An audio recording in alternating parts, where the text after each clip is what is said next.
Alright y'all, I'm here to tell you why being a Lolita sucks.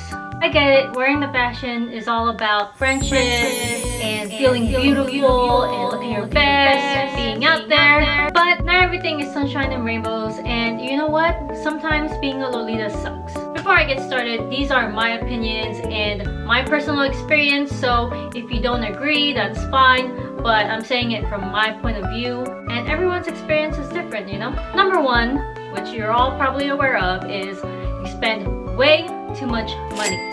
Prior to joining the fashion, I always remember this moment, but I remember when I went to Hot Topic and I really wanted a t-shirt, but I looked at the price and it said $19.99. And I remember being like, oh, that's pretty expensive, I'll just save my money. But now, let's say there's some cute ribbon combs that I want and I see them for 50 bucks. I'm like, oh, that's a good price. Let me buy them. We all know the fashion isn't cheap. Any type of fashion isn't cheap. But Lolita Fashion is considered a luxury brand. So of course, it's gonna be over the hundreds when it comes to buying things. Even socks are freaking like almost 50 bucks new with tags when you go to the AP store. For something that you're gonna wear and get dirty probably after the first try, I don't think that's worth the money. But I mean, here we are buying socks all the time, and sometimes even buying worn socks and still paying new with tag prices on them. And for those of us who already had a slight shopping addiction prior to joining the fashion, this is going to elevate your addiction 1,000 times more. Last month, for the whole month, I did not buy anything at all, and I felt pretty proud of myself. You know, I'm like, okay, I didn't buy anything, Lolita. I'm saving money. Good job on me. But then I went to the Misako Tea Party event and it all went downhill. Lolita Fashion will fuck up your sense of currency. You won't want to spend $50 on something that you might need, like food, but then you're willing to spend $50 on a pair of socks. Reason number two, you get a lot of unwanted attention. I'm sure all of us who wear the fashion are aware of that. It doesn't matter how casual you go.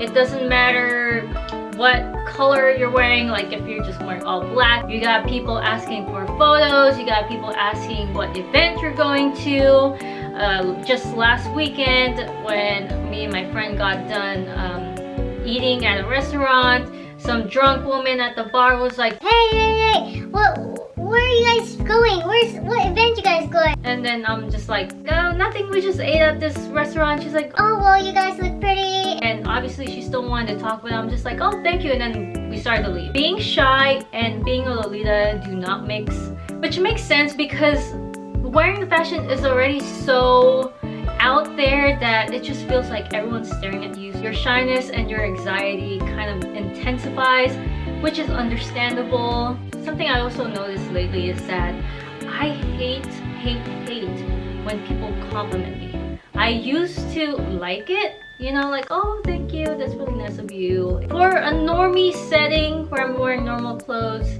it would be kind of nice, but getting compliments all the time, say, oh, you look nice, or oh, I love your dress, it kind of gets annoying. I know I should be happy that I'm getting compliments, but the more it happens, the more annoyed you get. Like, I just want to go shopping without people stopping me just to compliment me. However, if someone does say, I like your cord, maybe I'll think a little bit differently because, okay, you understand the fashion, you know the terms. But other than that, leave me the hell alone. Okay, y'all, number three, this is a serious one.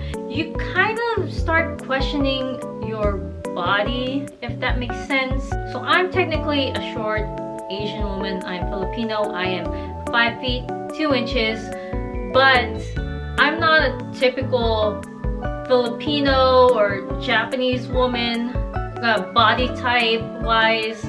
My torso is a little bit bigger and my shoulders, so even though I am short and at my skinniest, let's say 110 pounds, I still cannot fit certain dresses. Legitimately, these dresses, let's say AP, are specifically made for small Japanese women which is why it just doesn't fit us Westerners. A long time ago when I was younger, I remember being insecure about my boobs. I was very thin. I think I was like close to 100 pounds back then when I was in high school.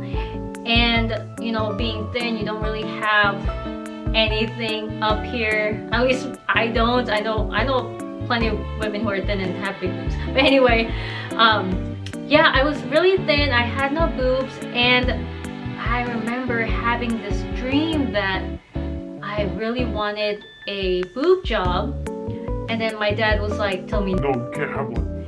and then I started crying, like legit crying in my dream. And you know what, guys, I woke up crying intensely. Like I was bawling my eyes out because I couldn't get a boob job, and I really wanted one.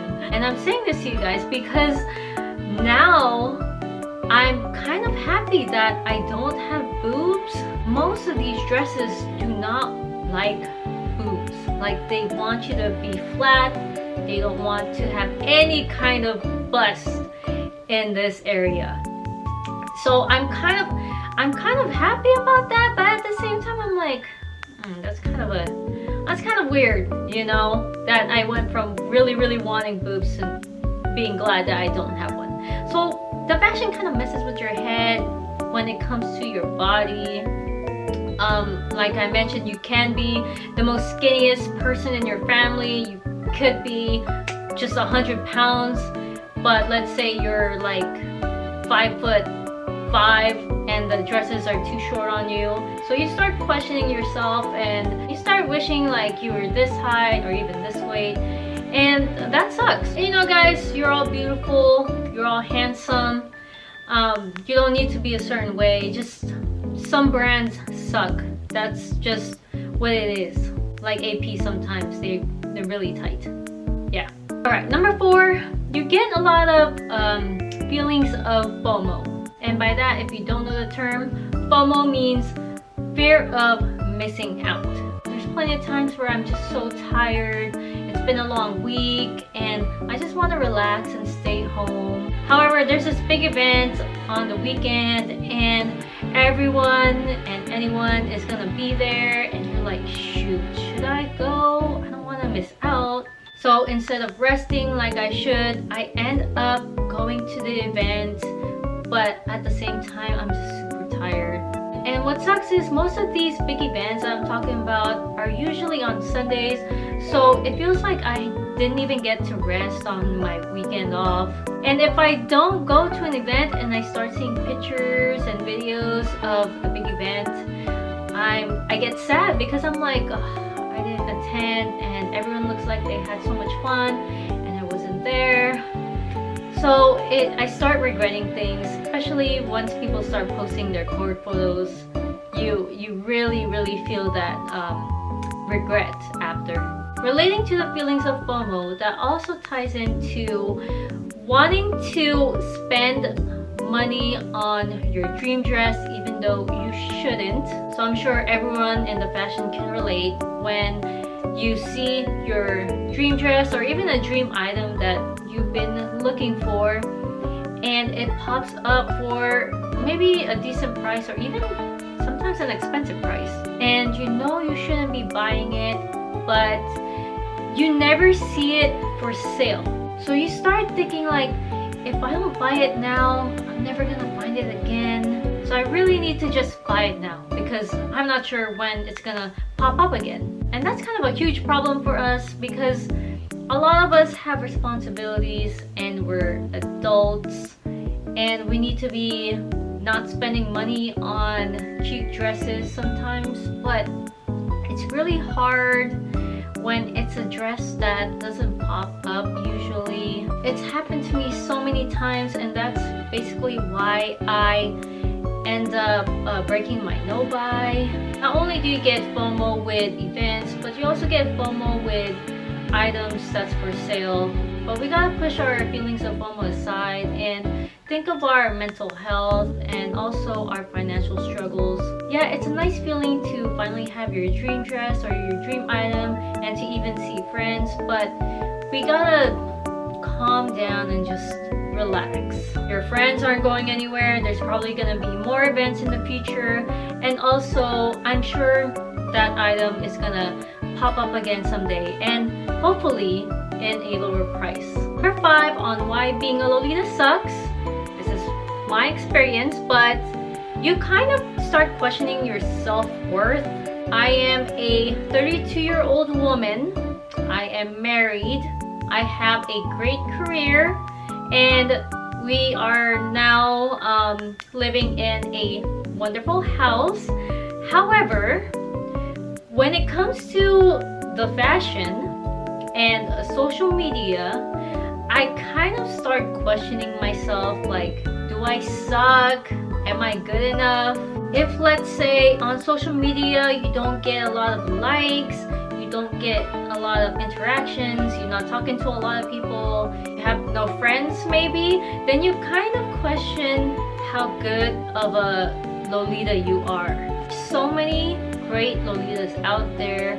I've seen so many people with like beautiful cords. They're like amazing. Just everything that they post is so good. However, I've seen some of them where they barely get any likes, and I'm like, what the hell, man? This person is great, and no one's liking their shit. I'm over here scratching my head like, what the hell is going on? Not to say that I don't get any interactions on Instagram. However, I still kind of question myself when I see another Lolita who feel like their content is better than mine. So then I start questioning my self-worth, like, am I even meant for this? Like, should I just quit? It's just a sucky feeling to feel like you're doing the best you can, you're putting your best self out there, and some people are just not taking it in. I know social media shouldn't dictate how you are and how you feel, but sometimes that's just how it goes, especially with Lolita fashion. Social media is a big thing. That's how you interact with other Lolitas, especially around the world. So it's hard not to feel a certain type of way.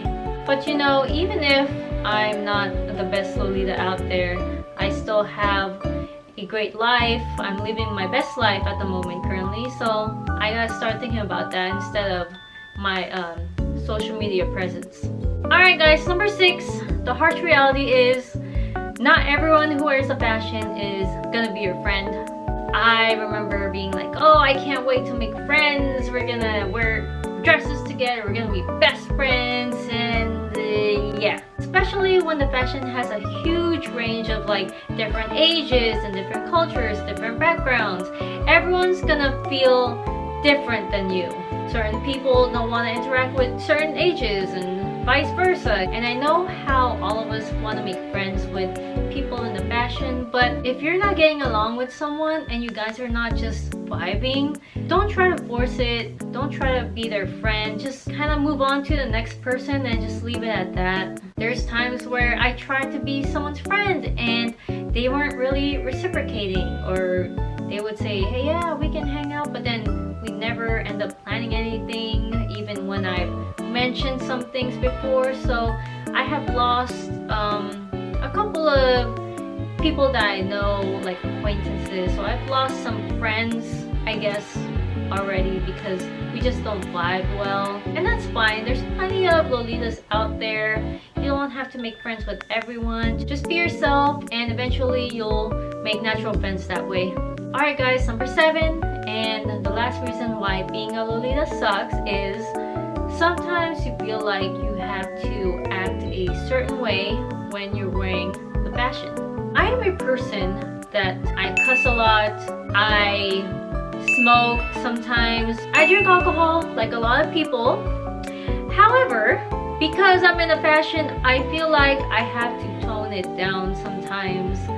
I'm the type to go, woo, let's drink and let's party, smoke and get high. I had this conversation with a friend before when we were smoking weed, and ironically, since I'm talking about this, we were like, yeah, it sucks to be a Lolita because other people expect you to act all proper and prim, and you can't even say curse words or say this and that, and people just want to have teas and don't want to drink, and I'm like, Yeah, true that, girl. True that.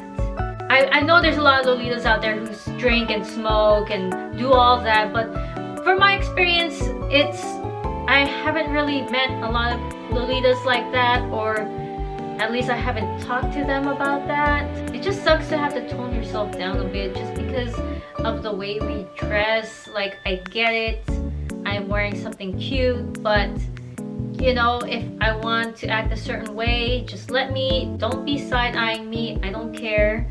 Outside these clothes, I'm a wild animal. I'm not saying I go crazy and do all types of drugs, but I'm just saying, like, it just sucks that you can't really talk to most Lolitas about this stuff because they probably feel weird. In a normal setting, usually I'm cussing my ass off, but even when I do my videos, I try to tone it down a bit. I'm not saying that I act fake around people. I am still myself. My personality is my personality, how I act with other people.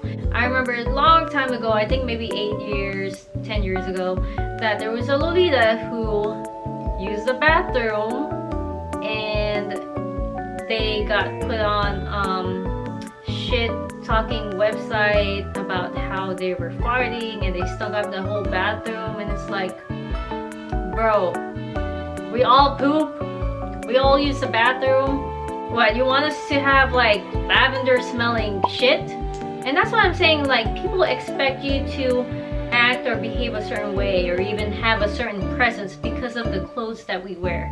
And you know, it sucks. It really sucks. But yeah, that's basically it for this video. I know it's a little bit different than what I usually post, but I do want to stop posting a lot of unboxings and reviews, and I do want to focus a lot more on like talking videos because I have a lot to say and I have a lot of ideas.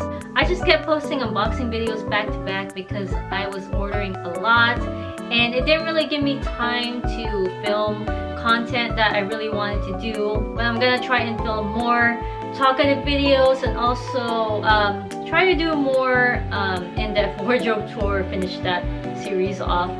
But anyway guys, I hope you enjoyed and I hope to see you guys in my next videos. Bye!